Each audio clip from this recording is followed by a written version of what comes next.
যুক্তরাষ্ট্রে প্রবল বৃষ্টি ও বন্যায় কমপক্ষে 9 জন নিহত হয়েছেন।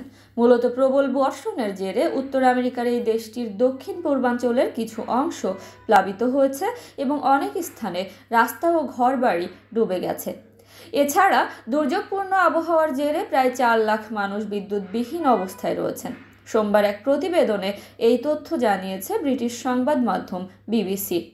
যুক্তরাষ্ট্রের কেন্টাকি অঙ্গরাজ্যের গভর্নর অ্যান্ডি বেশিয়ার বলেছেন, তার রাজ্যে 8 জন মারা গেছেন। মৃতের সংখ্যা আরও বাড়তে পারে বলেও স্থানীয় সময় রোববার এক সংবাদ সম্মেলনে ইঙ্গিত দিয়েছেন তিনি।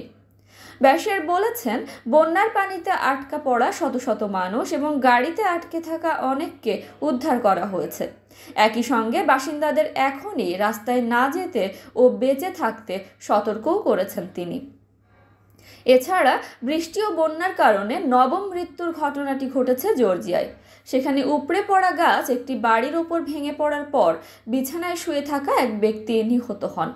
অবশ্য Kentucky, Georgia, Alabama, Mississippi, Tennessee, Virginia, West Virginia এবং নর্থ ক্যারোলিনা এই সপ্তাহান্তে ঝড় সম্পর্কিত বেশ কিছু সতর্কতার অধীনে ছিল।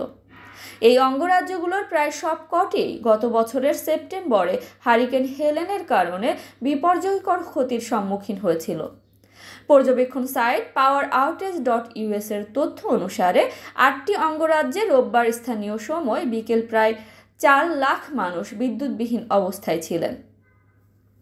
বিবিসি বলছে, বৃষ্টি ও বন্যার জেরে মৃত্যু ও ক্ষয়ক্ষতির একটি বড় অংশ কেন্টাকিতে ঘটেছে বলে মনে হচ্ছে। সেখানে নিহতদের মধ্যে একজন মা ও তার 7 বছর বয়সী শিশু এবং 73 বছর বয়সী এক বৃদ্ধও রয়েছেন। কেন্টাকির কিছু অংশে 6 ইঞ্চি পর্যন্ত বৃষ্টিপাত হয়েছে। জাতীয় আবহাওয়া পরিষেবার পরিসংখ্যান বলছে, এই বৃষ্টির ফলে ব্যাপক বন্যার সৃষ্টি হয়। এছাড়া বন্যার জেরে 300টিরও বেশি রাস্তা বন্ধ হয়ে গেছে বলে সোশ্যাল মিডিয়া প্ল্যাটফর্ম এক্সে জানিয়েছেন কেন্টাকি অঙ্গরাজ্যের গভর্নর অ্যান্ডি বেশিয়ার।